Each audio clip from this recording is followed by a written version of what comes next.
ശ്രീ വിജി തമ്പി, സ്വർണ്ണ കവർച്ചയുമായി ബന്ധപ്പെട്ട് ഉണ്ണികൃഷ്ണൻ പോറ്റി SITയുടെ കസ്റ്റഡിയിലാണെന്ന വാർത്തകൾ പുറത്തു വരുന്നുണ്ട്.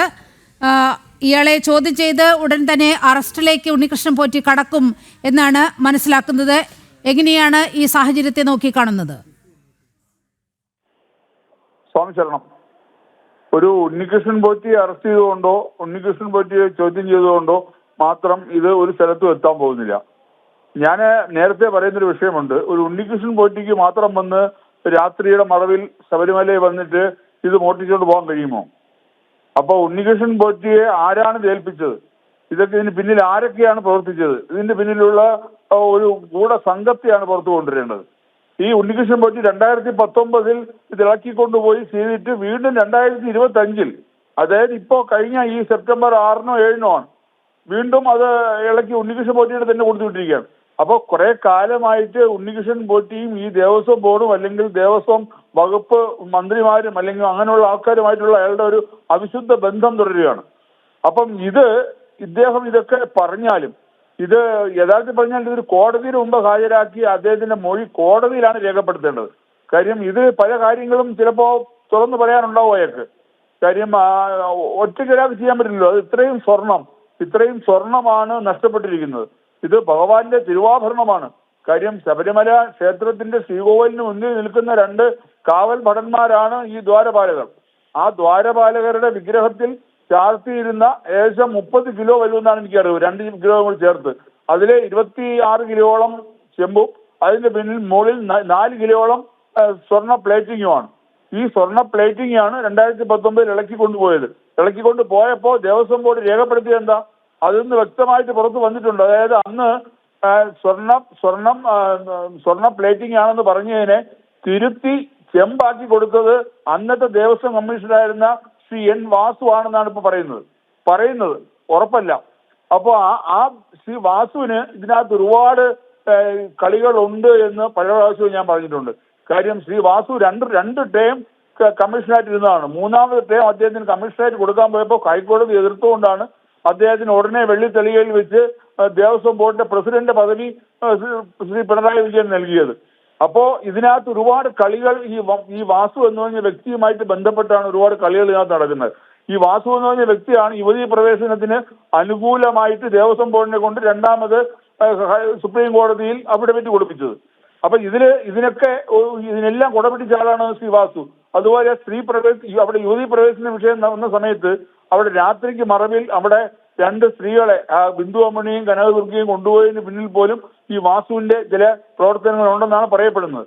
മാത്രമല്ല ആ സമയത്തുണ്ടായിരുന്ന 2 വ്യക്തികൾ, ശങ്കർദാസ് എന്ന് പറയുന്ന ആളാണ് അവിടുത്തെ മെമ്പറായിരുന്നു. അദ്ദേഹത്തിന്റെ മകൻ വിജയ് ശങ്കറാണ് ഈ യുവതീ പ്രവേശനത്തിന് എല്ലാ രീതിയിലും കുടപിടിച്ച വ്യക്തി. ആ ശങ്കർദാസ്, അതുപോലെ രാഘവൻ എന്ന് പറഞ്ഞൊരു വ്യക്തി. ഈ രാഘവൻ എന്ന് പറഞ്ഞ വ്യക്തിയാണ് ആദ്യം ഒരു പരീക്ഷണം പോലെ ശബരിമല ശ്രീകോവിലിന്റെ മുകളിലിരുന്ന താഴികക്കുടങ്ങൾ അവിടുന്ന് ഇളക്കി പമ്പയിൽ കൊണ്ടുവന്ന് അത് സ്വർണം പൂശി എന്ന് പറയുന്നത്. അതൊരു പരീക്ഷണമായിരുന്നു. ഞാൻ ചോദിക്കട്ടെ, ഒരു താഴികക്കുടം ക്ഷേത്രത്തിന്റെ ശ്രീകോവിലിന്റെ മുകളിലിരിക്കുന്ന താഴികക്കുടം ഇളക്കണമെങ്കിൽ ആദ്യം അതിനെ അടിഞ്ഞാകലശം ചെയ്യണം. അടിഞ്ഞാകലശം ചെയ്ത് വേണം അത് ഇളക്കി തിരിച്ചു കൊണ്ടുവന്നു കഴിഞ്ഞാൽ തിരിച്ച് വീണ്ടും കലശം ചെയ്യണം. അതായത് നമ്മൾ കേരളത്തിൽ കലശം എന്ന് പറയും, യഥാർത്ഥത്തിൽ പറഞ്ഞാൽ കുംഭാഭിഷേകം എന്നാണ് പറയുന്നത്. ആ കുംഭാഭിഷേകം ചെയ്ത് വേണം അത് ഉറപ്പിക്കാൻ. ഇത്തരം കാര്യങ്ങളൊന്നും അവിടെ നടന്നിട്ടില്ല. അപ്പൊ ശബരിമലയിൽ നടന്നുകൊണ്ടിരിക്കുന്ന പല കാര്യങ്ങളും ഭഗവാന് ഹിതമല്ലാത്ത കാര്യങ്ങളാണ് അവിടെ നടന്നിട്ടുള്ളതെല്ലാം. അതുകൊണ്ടാണ് വിശ്വഹിന്ദു പരിഷത്ത് ശക്തമായി ആവശ്യപ്പെടുന്നത് ശബരിമലയിൽ ഒരു ദേവപ്രശ്നം എത്രയും പെട്ടെന്ന് നടത്തണം. കാര്യം 2018 ജൂണിലാണ് അവസാനം ദേവപ്രശ്നം നടന്നത്. അതിനുശേഷമാണ് ഈ പറഞ്ഞ എല്ലാ പ്രശ്നങ്ങളും ശബരിമലയിൽ ഉണ്ടായിട്ടുള്ളത്. യുവതീ പ്രവേശനമായാലും ശരി, അല്ലെങ്കിൽ ഈ സ്വർണ്ണ മോഷണമായാലും ശരി, ഓരോ കാര്യങ്ങളും അവിടെ നടന്നിട്ടുള്ളത്. അപ്പൊ ഭഗവാന് ഇതിൽ വളരെ കോപമുണ്ട്. ആ ഭഗവാന്റെ കോപത്തെ ആളി കത്തിക്കുന്ന ഒരു പരിപാടിയായിരുന്നു സെപ്റ്റംബർ 20 പിണറായി വിജയൻ സർക്കാരും കൂട്ടരും ചേർന്ന് ആ പമ്പയിൽ നടത്തിയ അയ്യപ്പ സംഗമം. അത് അയ്യപ്പ സംഗമമല്ല, അത് അവിശ്വാസ സംഗമമായിരുന്നു. ആ സംഗമത്തോടു കൂടിയാണ് ഭഗവാൻ ഉണർന്നത്. ഭഗവാൻ ഉണർന്ന് പ്രവർത്തിച്ചു തുടങ്ങി. അതിന്റെ ഫലമാണ് ഇപ്പൊ ഓരോന്നായിട്ട് പുറത്തു വരുന്നത്. ഇത് ആരൊക്കെ ഇനി എന്തൊക്കെ പറഞ്ഞാലും എന്തൊക്കെ ചെയ്താലും ഭഗവാനൊരു തീരുമാനമുണ്ട്. ആ തീരുമാനം അനുസരിച്ചായിരിക്കും കാര്യം നടക്കുന്നത്. ഞാൻ ചോദിക്കട്ടെ, ഒറ്റ ഉദാഹരണം ഞാൻ പറയാം. രാഷ്ട്രപതി ഈ സമയത്ത് ശബരിമല ദർശനത്തിനായി എത്തുന്നു. ആദ്യമായിട്ടാണ് ഭാരതത്തിന്റെ രാഷ്ട്രപതി, ഭാരതത്തിന്റെ ചരിത്രത്തിൽ ആദ്യമായിട്ടാണ് രാഷ്ട്രപതി, അതും ഒരു മഹിള. ആ മഹിള മാത്രമല്ല, അവർ ഒരുപാട് പ്രത്യേകതകളുള്ള സ്ത്രീയാണ്. അവർ ശബരിമലയിൽ ദർശനത്തിന് വരും എന്ന് പറയുന്നത് ഒരു വലിയ കാര്യമായിട്ടാണ് ഞങ്ങൾ എല്ലാവരും കാണുന്നത്. മാത്രമല്ല, ഇതിനു മുമ്പൊരിക്കൽ അവർ ശബരിമലയിൽ വരാൻ തീരുമാനിച്ച് എല്ലാ കാര്യങ്ങളുമായി അവസാന നിമിഷമാണ് മാറിപ്പോയത്. അപ്പൊ ഭഗവാനായിട്ടാണ് ഇപ്പോ ഈ ശ്രീമതി ദ്രൗപദി മുർമുവിനെ ശബരിമലയിൽ കൊണ്ടുവരുന്നത്. അതിൽ എന്തൊക്കെയോ പുതിയ കാര്യങ്ങൾ അതിൽ മാറ്റം വരാൻ പോകുന്നു എന്നുള്ളതാണ് നമ്മൾ മനസ്സിലാക്കേണ്ടത്.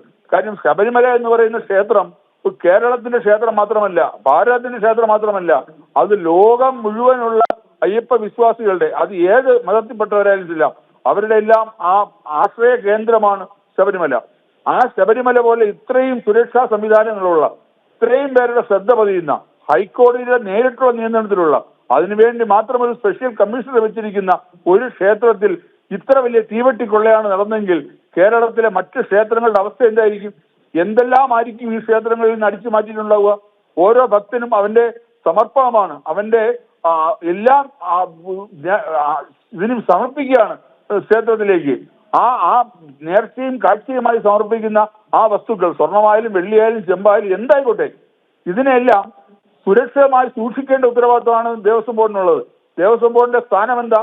അവിടുത്തെ സുരക്ഷ ഒരുക്കണം, അവിടുത്തെ ക്ഷേത്രത്തിലെ ചൈതന്യം നശിക്കാതെ നോക്കണം, അവിടുത്തെ ഭക്തർക്ക് സൗകര്യം ഒരുക്കണം, അവിടുത്തെ ആചാര അനുഷ്ഠാനങ്ങൾ സംരക്ഷിക്കപ്പെടണം. ഇതാണ് ദേവസ്വം ബോർഡിന്റെ ഉത്തരവാദിത്വം. ഓരോ ക്ഷേത്രങ്ങളിൽ ഇരിക്കുന്ന ദേവനും ദേവിയായാലും അവർ മൈനറാണ്. അവരുടെ സ്വത്തുക്കളിൽ യാതൊരുവിധ ക്രയവിക്രയവും ചെയ്യാൻ ആർക്കും അധികാരമില്ല. അവിടെയാണ് ഈ തീവെട്ടിക്കൊള്ള നടത്തിയിരിക്കുന്നത്. അപ്പൊ അതുകൊണ്ടാണ് വിശ്വ പരിഷത്ത് ഹൈക്കോടതി വഴി മുന്നോട്ട് നീങ്ങുന്നത്. കേരളത്തിലെ എല്ലാ ക്ഷേത്രങ്ങളിലും ദേവസ്വം ബോർഡുകൾ ആരംഭിച്ച കാലം മുതലുള്ള കാര്യങ്ങൾ ഫോറൻസിക് ഓഡിറ്റിംഗ് നടത്തണം. ഈ ശബരിമലയിൽ ഒരു ഉണ്ണികൃഷ്ണൻ പോറ്റി അറസ്റ്റ് ചെയ്തുകൊണ്ടോ ക്വസ്റ്റ്യൻ ചെയ്തുകൊണ്ടോ മാത്രം അവസാനിക്കുന്നില്ല. ഇതിന് പിന്നിൽ ഒരുപാട് കണ്ണികളുണ്ട്.